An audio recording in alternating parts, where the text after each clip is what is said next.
नमस्कार, आप देख रहे हैं पंजाब की श्री राजस्थान और आपके साथ हूं मैं सौरभ दुबे।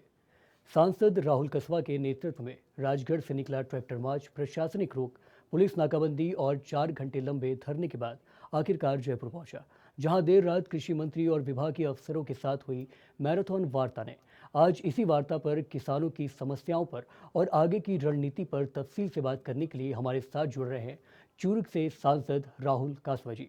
सर, सबसे पहले बहुत बहुत स्वागत है आपका पंजाब नमस्कार। केसरी राजस्थान में।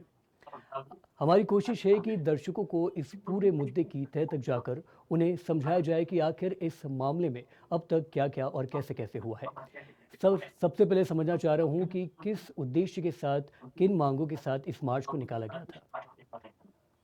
देखिए, हमारी कॉन्स्टिट्यूएंसी के अंदर प्रधानमंत्री फसल बीमा योजना का एक इशू पेंडिंग था 2021 खरीफ का। उसका अंदर गवर्नमेंट ऑफ राजस्थान की एक स्टैक कमेटी होती है। उस कमेटी का फैसला फरवरी 2024 में ये आया था कि राजस्थान के चूरू जिले के किसानों को जो क्लेम है वो क्रॉप कटिंग के आधार पे दिया जाएगा, और उससे हमारा जो ओरिजिनल क्लेम 750 करोड़ रुपए का था उसमें से 278 करोड़ रुपए हमें मिल चुके थे, तो लगभग 500 करोड़ का क्लेम हमारा पेंडिंग रह गया था। तो इस 2024 के फैसले से हमारे 500 करोड़ के क्लेम की एक उम्मीद जगी, और वो फैसले से हम खुश थे। उसी को हम परस्यू कर रहे थे पिछले 1 साल से गवर्नमेंट ऑफ राजस्थान और गवर्नमेंट ऑफ इंडिया के ऑफिसर से, मंत्री महोदय से, कि पेमेंट रिलीज किया जाए। पर आनन फानन में government of India, government of Rajasthan ने 1 सितंबर 2025 को ये पिछले वाला ऑर्डर कैंसिल कर दिया, जिससे किसानों के 500 करोड़ के क्लेम के रास्ते बंद हो गए। उसी को लेकर हमने धरना प्रदर्शन किया, उसी को लेकर हमने ये इशू बनाया था कि हम इसको सरकार को जगाने जाएंगे और सरकार को समझाएंगे कि भी आपकी इस पॉलिसी के कारण हमारे किसानों को इतना बड़ा लॉस हुआ है। और बाकी भी हमारे डिस्ट्रिक्ट के अंदर बीमा हो, चाहे जल जीवन मिशन हो, और अनेकों इश्यूज के ऊपर काफी दिनों से पेंडेंसी चल रही थी, जिसके ऊपर कोई सुनवाई नहीं हो रही थी। तो इसलिए एक हमारा किसान मार्च जो ट्रैक्टर का था, वो ट्रैक्टर की मार्च से सरकार के ऊपर इस बात का प्रेशर पड़ा, और मंत्री महोदय ने एक मुलाकात की समय कल शाम को दिया।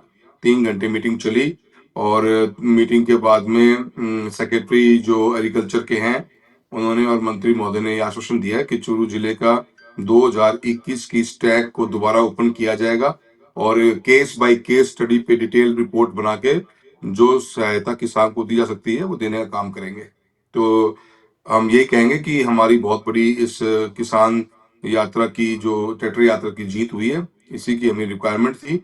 इससे हमारा एक पहलू खुल जाता है, जो गेट परमानेंट बंद होने की हो गए थे, अब वो खुलते हैं। बिल्कुल राहुल जी, और स्वाभाविक रूप से हम धरना प्रदर्शन को लेकर भी आगे तफसील से बात करेंगे और साथ ही साथ मंत्री महोदय से मुलाकात को लेकर भी चर्चा करेंगे। लेकिन समझना चाह रहा हूँ, मार्च से जुड़ा लगातार नाकाबंदी के जरिए किसानों को रोका गया, इस पूरे परिदृश्य को आप किस तरीके से देख रहे हैं? देखिए, हमने प्रशासन को पहले ही बात बता दी थी कि क्योंकि हमने 15 सितंबर को जिला कलेक्टर को भी एक धरना प्रदर्शन कलेक्ट्रेट के बाहर करके उनको ज्ञापन दिया था कि जी 2021 के क्लेम को जो एग्रीकल्चर कमिश्नर ने नोटिस निकाला है, ये लेटर निकाला 1 सितंबर का, ये बिल्कुल भी स्वीकार्य नहीं है। और इसमें जो लैंग्वेज लिखी गई है, वो लैंग्वेज बड़ी डुप्लीकेट सी और बड़ी अलग अलग, इसकी क्लैरिटी बिल्कुल भी नहीं है। उसको स्वीकार नहीं कर सकते, क्योंकि स्टैक ने कुछ फैसले राजस्थान के अलग डिस्ट्रिक्ट्स के लिए अलग लिए हैं और चूरू के लिए अलग क्यों लिया है। तो बहुत सी इसमें अनियमितताएं थी, उसको लेकर हमने पहले कलेक्टर महोदय को कहा था, और जब कलेक्टर महोदय ने उस बात को रिजॉल्व कराने में नहीं हो पाए, तो हमारे पास पॉइंट एक यही बचा था कि हमें टोकनिज्म के लिए जब तक हम जागेंगे नहीं, हम बोलेंगे नहीं, तो लोग सुनेंगे नहीं। और किसान जब ट्रैक्टर पे चलता है तो उसकी आवाज जयपुर तक जरूर पहुंचती है।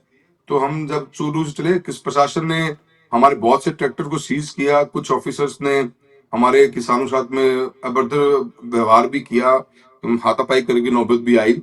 ये प्रशासन की बहुत बड़ी कमजोरी रही, पर अदरवाइज हमने प्रशासन को पूरा कोऑपरेट किया है।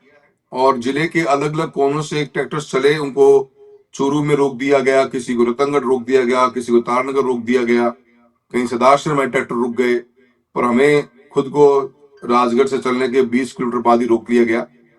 पर हमने कोऑपरेट भी किया, हम साइड में बैठे और सरकार से हमने वार्तालाप की बात करी, उन्होंने हमारी ये स्वीकार किया और मंत्री महोदय ने अच्छा पॉजिटिव अप्रोच के साथ बात करी।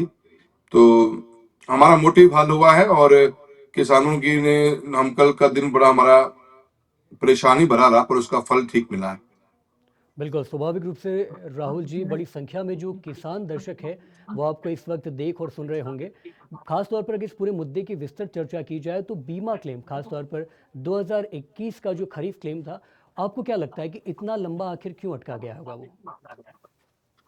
देखिए क्या है, बीमा के अंदर कल भी हमने इस एक मुद्दे पे एक गवर्नमेंट से एक पॉलिसी लेवल पे भी चेंज करने के लिए कहा है। अब ये 21 की बात नहीं है, 22 का बीमा है हमारा, 23 का है, 24 का है, वो आज भी पेंडिंग पड़े हुए हैं। अब जब आप 22 के बीमे के फैसला नहीं होगा तो आज हम 23, 24, 25, 3 साल हो गए। तो सरकार को भी हमने ये कहा है, मंत्री महोदय को स्पेशली, कि इसके अंदर आप कोई कैपिंग करिए कि बीमा कंपनियां शिकायत करती हैं बीमे के क्लेम को देखकर कि अगर क्लेम ज्यादा आ गया तो शिकायतों में उलझा दो। अब भारत सरकार के मंत्री ने floor of the house parliament में बात कही है कि आपको बीमा का अगर क्लेम टाइम पे नहीं मिलेगा तो हम आपको 12% का इंटरेस्ट भी देंगे। अब इंटरेस्ट तो बहुत दूर है, प्रिंसिपल अमाउंट ही नहीं मिल रहा। तो इस पे गवर्नमेंट ने कल, मंत्री महोदय ने भी बड़ा संज्ञान सीरियसली लिया है और कैपिंग करिए कि हम बीमाओं के इश्यूज को रिजॉल्व करने की 4 महीने का टाइम मैक्सिमम देंगे। विद इन 4 मंथ्स में इंश्योरेंस कंपनी की इशू को रिजॉल्व करेंगे। वो हमारा एक नीतिगत फैसला है, क्योंकि 21 में बहुत के धरना प्रदर्शन हुआ। मैं भी बीजेपी का ही सांसद था उस समय, वहां के मंत्री से मुलाकात करनी, पार्लियामेंट में बोलना, फिर कमेटी बैठी, फिर कमेटी के फैसले बदल दिए गए, फिर दोबारा कमेटी बैठी। तो it has taken complete long time, बहुत लंबा समय लग गया है। पर यही इस योजना की विफलता का कारण भी बनता जा रहा है, लोगों का कॉन्फिडेंस खत्म होता जा रहा है। पर कल मंत्री महोदय ने विश्वास दिलाया कि 4 महीने के रूप में हम इसको खत्म करेंगे आगे से। तो समझते हैं कि फ्यूचर में ये गलतियां दोबारा नहीं दोहराई जाएंगी। जी। इस पूरे मार्च के दौरान एमएसपी संबंधित तमाम सारे मुद्दे लगातार उठ रहे थे। इसके अतिरिक्त जल जीवन मिशन को लेकर भी जो बार-बार सुर्खियाँ बन रही थी। क्या लगता है, इस पर आपका विचार क्या है? क्या कुछ खामियाँ रह गई? देखिए, मेरा तो ये मानना है कि हमने डे वन से कोई भी हमारी पूरी जो यात्रा का मकसद टेक्निकल प्रॉब्लम्स के ऊपर ही है। जो एग्जीक्यूशन की प्रॉब्लम है, गवर्नमेंट प्लानिंग करती है, स्कीम लॉन्च करती है, पर वो एग्जीक्यूट नहीं हो पाती। उसमें इतनी कमियां रह जाती हैं, उसका भुगतान आम आदमी को, किसान को करना पड़ता है। इसीलिए हमने इसके ऊपर कहीं पे भी फाइनेंशियल बर्डन गवर्नमेंट के ऊपर आए, हमारा कोई प्लान नहीं था। हमने सिर्फ अब जल जीवन मिशन के अंदर 21 में टंकियां बननी थी, टेंडर अवार्ड हुआ, टंकियां बन गई 40। अब वो कनेक्ट नहीं हो पा रही पाइपलाइन से। क्यों? क्योंकि उसका बजट बढ़ गया, डेविएशन आ गया। अब 4 तहसील में 500 करोड़ के लगभग का काम में 70 करोड़ पे एक्स्ट्रा लगेंगे। अब 70 करोड़ की फाइल थी, 2 साल से जयपुर और चूरू के चक्कर काट रही है। अब वो गांव पानी से जुड़ नहीं पा रहा। दूसरी तरफ आपने पोर्टल पे एंट्री कर दी कि हमने पानी 80% घरों में दे दिया है। तो अब ये एग्जीक्यूटिव की प्रॉब्लम है, इसमें पॉलिटिशियन का या किसी जनप्रतिनिधि का कोई रोल बचा नहीं है। तो मंत्री महोदय को हमने बताया कि भी कौन जिम्मेदारी लेगा इस बात की। आपने टंकी बना दी, टंकी जोड़ नहीं पा रहे हो क्योंकि पैसा नहीं बचा, पैसा आप देते नहीं हो। अब वो कह रहे हैं जी फाइल में ये कमी रहेगी। अब 2-2 साल से एक विभाग अपनी फाइल ठीक नहीं कर पाए तो किसको आप ब्लेम करोगे? तो ऐसे इशू, ऐसे पोर्टल का इशू है। पोर्टल पे आप कहते हो कि 25% की हम परचेजिंग करेंगे एमएसपी की, उसके ऊपर से भी आप 25% के टोकन काटने का टाइम ऐसा निकालते हो कि पूरे दिवाली के टाइम पे किसान लाइन में खड़ा रहा, दिवाली नहीं बना पाया। उसमें करप्शन, लोग पोर्टल को अंदर क्या मैनिपुलेशन करते हैं कि फेक लोग अपना पोर्टल का टोकन कट जाता है। अब टोकन कट गया तो उसके अंदर भी धांधली हो गई। फिर अब पोर्टल पे परचेजिंग कब शुरू करोगे? आज फसल को कटाई हुए 2 महीने से ऊपर हो गए। क्या किसान की इतनी होल्डिंग पावर है कि अपनी फसल को काट के घर पे रख लेगा और एमएसपी के ऊपर परचेज स्टार्ट होने का इंतजार करेगा? The answer is no. किसान नहीं कर पाएगा। तो उसमें दलाल जो मंडियों का मैनिपुलेशन करेंगे, वहां से पुराना माल लाएंगे, वो बेचेंगे। तो इसको तो गवर्नमेंट को पॉलिसी लेवल पे चेंज करना पड़ेगा। तो इसीलिए हमने जो भी इश्यूज डीएपी के हों, चाहे पोर्टल के हों, चाहे जल जीवन मिशन के हों, चाहे आरडीएसएस के हों, जो आरडीएसएस हमारी इलेक्ट्रिसिटी की बहुत बड़ी स्कीम है, उनके ऊपर तो गवर्नमेंट को ही चेंज करना पड़ेगा। उसी के लिए हमने उनके सामने बातें रखी हैं, तथ्यात्मक बातें हैं, विद प्रूफ है, एंड प्रैक्टिकल प्रॉब्लम्स क्या आ रही हैं फील्ड में किसी भी योजना को चालू करने में, वो हमने गवर्नमेंट को बताया है। मंत्री महोदय का रुख पॉजिटिव है, उन्होंने बातें को एक्नॉलेज भी कर लिया है, और हम उम्मीद करते हैं कि सरकार इसके ऊपर एक्शन लेगी।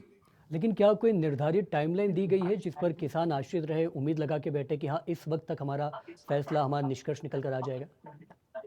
देखिए, पोर्टल तो हमारा अब दोबारा इन्होंने कहा है कि within a week time खोल देंगे, और जो पीएचडी के ऑफिसर आए थे उन्होंने जल जीवन मिशन की पेमेंट के लिए 7 to 10 डेज कहा है कि हम पेमेंट रिलीज कर देंगे, और जो 2021 की स्टैक है उसके लिए मीटिंग गवर्नमेंट जल्दी कॉल कर देगी। तो और अब जल्दी की परिभाषा मानते हैं हम, 10-15 दिन में जो कॉल हो जाएगी, तो उसकी हमारी एक्टिविटी को, वो एक प्रोसेस लंबा लेता है टाइम, क्योंकि हर केस 687 पटवार मंडल की रिपोर्ट को रीचेक करना है, तो थोड़ा टाइम कंज्यूमिंग तो है, पर वर्क स्टार्ट मुझे लगता हो जाएगा। अब बाकी चीजें गवर्नमेंट को देखना है ठीक है। कि एक इतना बड़ा आखिरी धरना सवाल मैं आपसे, प्रदर्शन, जी जी जी बताइए, बोलिए। इतना बड़ा धरना प्रदर्शन हुआ है, 5-5 विधायक, एक सांसद आपके पास आए हैं, किसान संगठन आया है। अब उसकी सिंसियरिटी तो गवर्नमेंट डिसाइड करेगी कि वो कितना टाइम लेंगे, क्योंकि उनकी एग्जीक्यूशन के ऊपर ही ट्रस्ट टिका हुआ है। अगर एग्जीक्यूशन जल्दी टाइम पे हो जाएगा तो ट्रस्ट फैक्टर बढ़ेगा, अदरवाइज फिर लोग ऐसे मीटिंग्स करना बंद कर देंगे, फिर धरना प्रदर्शन का कोई मतलब रह नहीं जाएगा। जी, एक आखिरी सवाल मैं आपसे पूछना चाहता हूँ, कैसा रहा ये सफ़र? बीजेपी के सांसद थे, अब आप कांग्रेस में हैं। कैसा रहा ये सफ़र राजनीतिक रूप से, सियासी रूप से, किस तरीके से देखते हैं? देखिए, मैं इतना कुछ सोचता नहीं हूँ। मैं बीजेपी का एमपी था, तब भी मैंने 2021 के लिए मेरे मंत्री के साथ में बिठाकर मैंने राजस्थान स्टेट, उसमें कांग्रेस की सरकार थी, उनके ऑफिसर्स को बुला के उसको रिजॉल्व कराने की कोशिश करी थी। हम एक फील्ड के पॉलिटिशियन हैं। गवर्नमेंट की स्कीमों को एग्जीक्यूट कराना हमारी सबसे बड़ी प्रायोरिटी होती है, और उसमें रोजमर्रा के हमारे चैलेंजेस आते हैं। इसीलिए आपने कभी देखा होगा, तो जो डिस्ट्रिक्ट की दिशा कमेटी होती है, जिसको हेड एमपी करता है, हमारे को उस मीटिंग को करने में 9-9 घंटे लग जाते हैं। तो हम फील्ड के लोग हैं, और मेरा इतना ही मानना है कि आप अपना काम करो, और पब्लिक एट लार्ज की जो बिगेस्ट प्रॉब्लम्स हैं, पानी की है, वो बिजली की है, हमारे यहाँ बीमा बहुत बड़ा इशू है, क्योंकि राजस्थान का सबसे नंबर 1 डिस्ट्रिक्ट चूरू है। हमने बीते हुए 7 साल में 7,000 करोड़ का क्लेम लिया है, तो हम इंडिया में नंबर 2 पे आते हैं, तो राजस्थान में हम टॉप पे हैं। तो जब इतनी बड़ी स्कीम्स को आप इम्प्लीमेंट करवाते हो, तो चैलेंजेस बहुत हैं। तो एज अ एमपी हम ब्रिज करने का काम करते हैं। सियासी फायदा क्या मिलना न मिलना, चुनाव बीत चुके हैं, जनता ने तीसरी बार आशीर्वाद दिया है, और मेहनत करेंगे और उनका प्यार मिलेगा तो चौथी बार भी आशीर्वाद मिलेगा। बहुत बहुत शुक्रिया राहुल जी, पंजाब केसरी राजस्थान से जुड़ के इस पूरे मुद्दे पर तफसील से, विस्तृत रूप से बात करने के लिए। हमारा प्रयास था कि आपके ज़रिए, आपके शब्दों के ज़रिए, आपके बयानों के ज़रिए दर्शकों तक, किसानों तक वो बात पहुंचाई जाए जो उनके लिए जानना ज़रूरी है। उन्हीं के सवाल आपको हमारे ज़रिए पूछे गए थे। आपका बहुत बहुत शुक्रिया पंजाब केसरी राजस्थान से जुड़ने के लिए। और बाकी पंजाब केसरी राजस्थान प्रदेश की न सिर्फ इस खबर पर, बल्कि प्रदेश भर की तमाम छोटी बड़ी खबरें आप तक यूँ ही पहुँचा रहा है। आपका पंजाब केसरी राजस्थान देखने के लिए बहुत बहुत शुक्रिया।